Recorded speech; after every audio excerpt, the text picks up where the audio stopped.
గత వారం రోజులుగా జరుగుతున్న పరిణామాలు చూస్తే మనం తెలంగాణలో ఎవరిని ఇన్స్పిరేషన్ తీసుకోవాలని భయం వేస్తుంది. ఎవరైతే మేధావులు, ఎవరైతే మంచి విశ్లేషకులు, ఎవరైతే యువతకి ఒక మార్గదర్శకులు అనే వాళ్ళే ఇలా మాట్లాడుతుంటే నేను తప్పు చేశానా, వీళ్ళని ఇంకొక లెవెల్లో ఊహించుకున్నాను అనుకున్నాను. ఎందుకో కొంచెం బాధ కూడా అనిపించింది. ఈరోజు ఈ ప్రెస్ మీట్ పెట్టడానికి కారణం, ఇది ముగిద్దామా లేదా మీరు డిసైడ్ చేసుకోండి.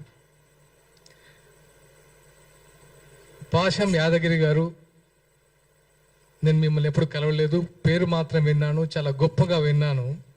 కానీ నిన్న ఫస్ట్ టైం ఈ చూసిన తర్వాత నాకు మిమ్మల్ని గారు అనాలంటే నాకు నా మీద ఈయనేంటి ఇలా మాట్లాడాడు, అసలు ఏంటి ఈయన బ్యాక్గ్రౌండ్ ఏంటి, ఈయన మనస్తత్వం ఏంటి, ఈయన సీనియర్ జర్నలిస్ట్, విశ్లేషకులు, విద్యావేత్త, ఎంతోమంది తెలంగాణ ఉద్యమంలో ఎంతో మందిని చైతన్యవంతులు చేసిన ఆ పెన్ను ఇలా మాట్లాడుతుందా అని కొంచెం బాధేసింది.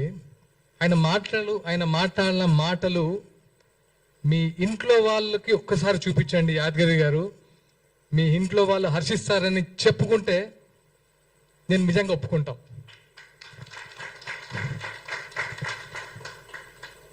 ఒక పర్సన్ పట్టుకొని మీరు ఎలాంటి మాట్లాడారో ఒకసారి మీరు మాట్లాడిన వీడియో మీరే చూసుకొని సిగ్గుపడండి. ఒక్కసారైనా సిగ్గుపడండి. ఎందుకంటే ఇంకోసారి తప్పు చేయకుండా ఉంటారు. నేను పవన్ కళ్యాణ్ గారిని అభిమానం లేకపోతే నాయకుడిగా చెప్పట్లేదు. ఒక మనిషి గురించి మాట్లాడడానికి నోరా ఇంకేమన్నా?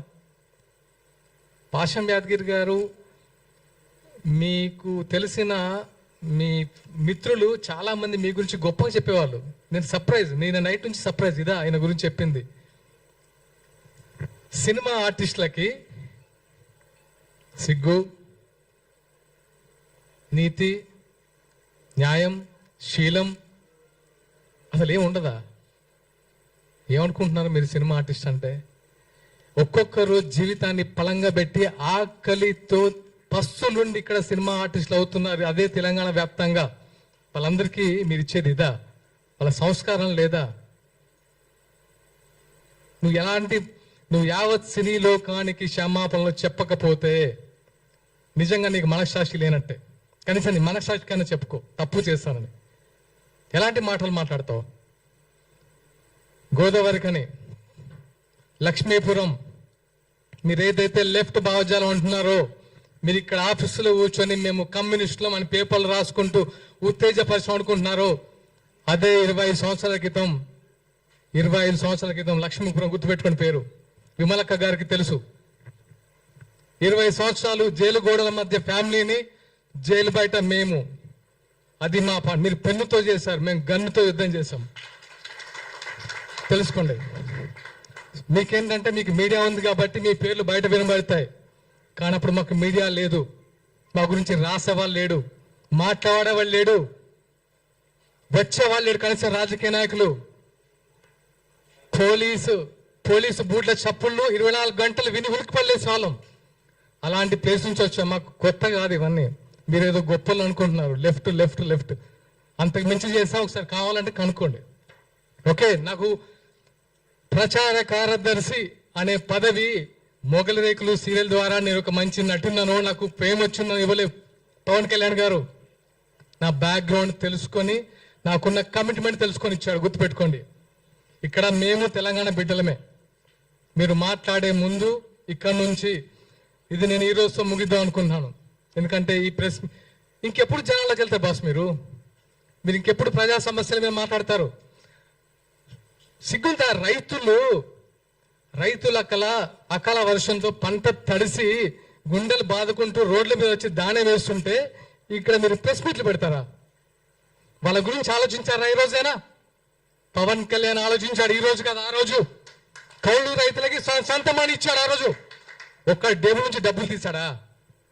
చెప్పండి. ఈరోజు ఎంతమంది రైతులు రోడ్డు మీద పడ్డారు? రైతు అనేవాడు పంటేసినప్పటి నుంచి ఎరువులు దొరక్క, రుణాలు దొరక్క, అతి కష్టం మీద పంట తీస్తే ఆ పంట నెల రోజుల నుంచి కళ్ళాల మీద పడిగాపులు కాస్తూ అరే ఎప్పుడు వర్షం వస్తా అని గుప్పిట్లో పెట్టుకొని ఉంటే వీళ్ళు వాళ్ళని పడుచుకోకుండా ఈ సొల్లు మీటింగ్లు పెట్టేసి పవన్ కళ్యాణ్ ఒకరు దొరికారు కదా, మనకు మంచి ఫేమ్ వస్తుంది, మంచి మైలేజ్ వస్తుంది, ఈరోజు ఇంతమంది వచ్చి మాట్లాడతారని సొల్లు మీటింగ్ పెడతారా మీరు? ఇదే మీరు తెలంగాణలో ఫైట్ చేసే విధానం. ప్రొఫెసర్ నాగేశ్వరరావు గారు చాలా వీడియోస్ చూశాను మీది, ఒక మంచి విశ్లేషకులు అనుకున్నాను, కానీ ఎందుకో తగ్గించుకున్నారు గౌరవం. మీకు ఎందుకండి? మీరు అన్ని పార్టీలు సేమ్ మీ ముందు, మీరు అన్ని పార్టీ నాయకులు మీకు రెస్పెక్ట్ ఇస్తారు. మీరు ఆ ఒక్క మాట తొలిలారు, సంస్కరించుకున్నారు, అయిపోయింది. దాంతో మళ్ళీ రౌండ్ టేబుల్ మీటింగ్ అని నలుగురు రెచ్చగొడితే వచ్చేసి అసలు పవన్ కళ్యాణ్ గారు కుల ప్రస్తావన తీస్తారా? తీయండి, ప్రూఫ్ ఇవ్వండి. నిజంగా మీ ఇంటికి ఆంధ్ర పోలీసులు వచ్చారా? చెప్పండి. ఆంధ్ర పోలీసులు వస్తే రుజువు చేయండి. మీరు వచ్చారని ప్రూవ్ చేయండి, మేము తలదించుకుంటాం. మీ ఇంటికి పోలీసులు ఎందుకు వచ్చారో మీకు తెలియదా? నేను విన్నదైతే ఎవరో ఏదో యూట్యూబ్ ఛానల్లో చూశాను, 10 TV ఇష్యూలో సంథింగ్ అని. దాన్ని ఆంధ్ర పోలీసులు వచ్చారు అరెస్ట్ చేయడానికని ఒక ప్రోగ్రాం పెట్టి విద్వేషాలు రెచ్చగొట్టి అవసరమా? మీరు యువతకు మార్గదర్శకులు అనుకున్నాను, కానీ ఇలా దిగజారుడుతనం చేసి దిగజారడం అంటే నాకు తెలిసి ఇలా ఈ టైంలో యువత కూడా ఇలాంటి చెత్త మాటలు మాట్లాడట్లేదు. సొఫిస్టికేటెడ్గా ఉంటున్నారు, అంబిషియస్గా ఉంటున్నారు.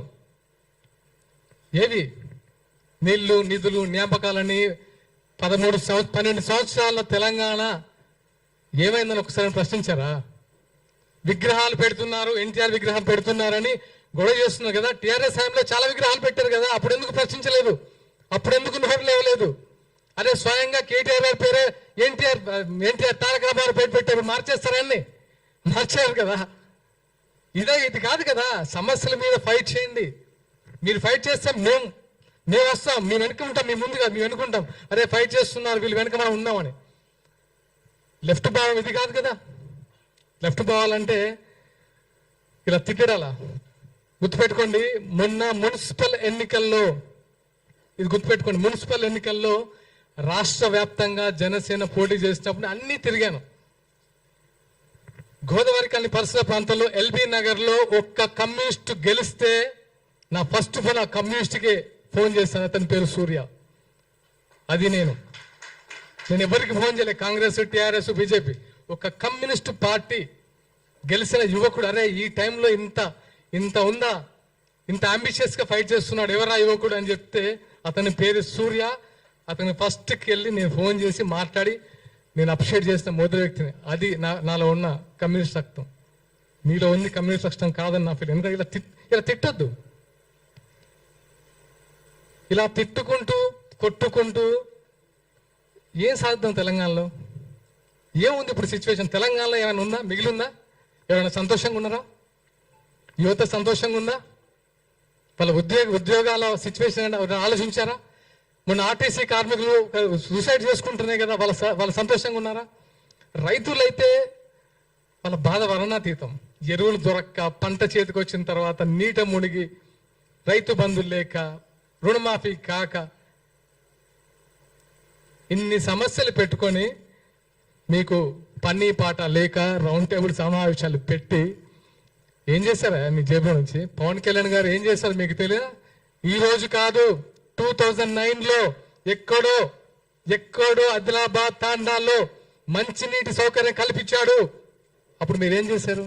ఎక్కడున్నారు మీరు? ఎన్నో దాన ధర్మాలు చేశారు. దాన ధర్మాలు కూడా అన్నాను. ఆయన ఒక మనిషి కష్టాల్లో ఉండంటే చేతికి ఎంత ఇస్తారు. అదే నైజం. ఊరికే మేము అట్రాక్ట్ కాము, సినిమాల వల్ల అట్రాక్ట్ కాలేదు బ్రదర్. ఆయన సినిమాలు చూసేవాడు అట్రాక్ట్ కాలేదు జన సైనికులు. ఆయన వ్యక్తిత్వం, ఆయన కంటే పెద్ద హిట్ ఇచ్చిన సూపర్ స్టార్లు ఉన్నారు, వాళ్ళకి ఇంతమంది ఫ్యాన్స్ లేరు. ఎందుకు? ఆయన వ్యక్తిత్వం. ప్రతి వాడికి సమన్వయం. ఆయన ఒక ఆకలి చూస్తే ఒక ప్రొడక్షన్ బాయ్ సరిగా అన్నం తినపోతే ఫస్ట్ అతనికి పెట్టి తర్వాత దాన్ని పెట్టించుకునే టైపు. అది తెలుసా మీరు ఆయన గురించి? ప్రతి ఒక్కరూ ఆయన గురించి మాట్లాడితే కనబడిపోతాం సోషల్ మీడియాలో. మన గురించి ఇలాంటి మేము వచ్చి మా బాధ ఇంకా చెప్పాలి. ఎందుకంటే ప్రతిసారి మీరు అబద్ధాన్ని చెప్పుకుంటూ పోతే ఇంకా నిజం చచ్చిపోతున్న భయంతో మేము వచ్చి ఇక్కడ కూర్చొని అది కాదురా బాబు ఆయన ఇది ఇది ఇది ఇది అని చెప్పి చెప్పి చెప్పి ఇంకెక్కడ ఫైట్ చేస్తాం ప్రజా సమస్యల గురించి. రెచ్చగొట్టద్దు బాస్, ఎనఫ్ ఎనఫ్. మాకు సహనం ఉంటుంది. ఇక్కడ నుంచి ఇలాంటివి పునరావృతం అవ్వద్దు. ఇది ఈరోజు ముగిద్దాం ప్లీజ్ ప్లీజ్. ఇంకా ఇలాంటి పవన్ కళ్యాణ్ని హైదరాబాద్ రాకుండా అడ్డుకుంటాం. ఎవరికైనా దమ్ముందా? ఉందా? మీకు దమ్ముందా?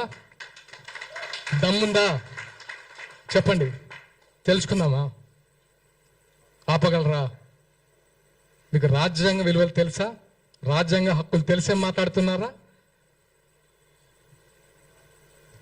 తెలంగాణలో జనసేన పార్టీ చాలా బలంగా ఉండబోతుంది. ఖబర్దార్ గుర్తుపెట్టుకోండి. మేము ఇప్పటి వరకు చాలా ప్లీజింగ్గా కూడా కాదు, అరే మా కళ్యాణ్ గారు నేర్పిన సంస్కృతి అంటే తగ్గాలి, మనం తగ్గుదాం. కానీ మేము ఎదురు తిరగాల్సి వస్తే మాత్రం నిజంగా తట్టుకోలేరు బాస్, తట్టుకోలేరు. అది గుర్తుంచుకోండి. మరొకసారి చెప్తున్నాను, విమలక్క గారికి మనస్ఫూర్తిగా థ్యాంక్స్ చెప్తున్నాను. ఎందుకంటే నేను వచ్చేటప్పుడు అమ్మతో మాట్లాడాను. అమ్మ ఏంటిది ఇలాంటి సిచ్యువేషన్ క్రియేట్ అయింది, ఇలా కాదు కదా. తెలంగాణలో మీరందరూ మాకు ఒక మార్గదర్శకులు, మీరే ఇలా మాట్లాడితే మేమెవరిని మార్గదర్శకంగా తీసుకోవాలి అని అడిగాను. ఆ మంది చిన్న చిన్న అప్పుడప్పుడు దొలుతుంటాయి, దీన్ని ముగింపు పలకండి అని. అమ్మ మీకు ఇచ్చిన మాట ప్రకారం ఈరోజు నేను ముగిద్దాం అనుకుంటున్నాను, మీరు కూడా దయచేసి ముగించాలని కోరుకుంటున్నాను. అండ్ ముఖ్యంగా మీడియా మిత్రులకి కృతజ్ఞతలు తెలపాలనుకుంటున్నాను. ఎందుకంటే మా భావ ప్రకటన స్వేచ్ఛ కూడా మీరు 10 మందికి చూపించినందుకు మీకు మనస్ఫూర్తిగా కృతజ్ఞతలు. అండ్ జనసేన కార్యకర్తలు అందరూ నొచ్చుకోకండి. ఎందుకంటే ఇప్పుడు యాదగిరి గారిని నేను కూడా మీరు అన్నట్టు మాట్లాడితే మీకు ఫ్యామిలీ ఉంది, భరించగలరా? ప్రొఫెసర్ నాగేశ్వరరావు గారిని మీరు భరించగలరా మీ ఇంట్లో వాళ్ళు? మరి పవన్ కళ్యాణ్ గారి ఫ్యామిలీ ఎన్నిసార్లు భరించాలి సార్? ఎంతమంది భరించాలి? అక్కడ ఏపీలో వాళ్ళైతే నోరు పెట్టలేము, తెలిసిందేగా. ఇంకెంతకాలం భరిస్తాడు ఆయన? ఆయన కూడా సహనం ఉంటుంది కదా. ఇంకానా 3 పెళ్ళిళ్ళు 2 పెళ్ళిళ్ళు ఏంటి బాస్? ఇంకా ప్రపంచంలో ఎవరికి సిచ్యువేషన్స్ వల్ల అవ్వట్లేదా? ఆయన ఏమన్నా రాజ్యాంగ విరుద్ధంగా చేశారా? ఆయన ఏమైనా హింస పెట్టారా వాళ్ళ వైఫ్స్ని? వాళ్ళే బయటకు వచ్చి ఆయన గురించి గొప్పగా చెప్తారు, మీకు వచ్చే నష్టం ఏంటి? ఇంకా చాలు, enough. Thank you all, thank you so much.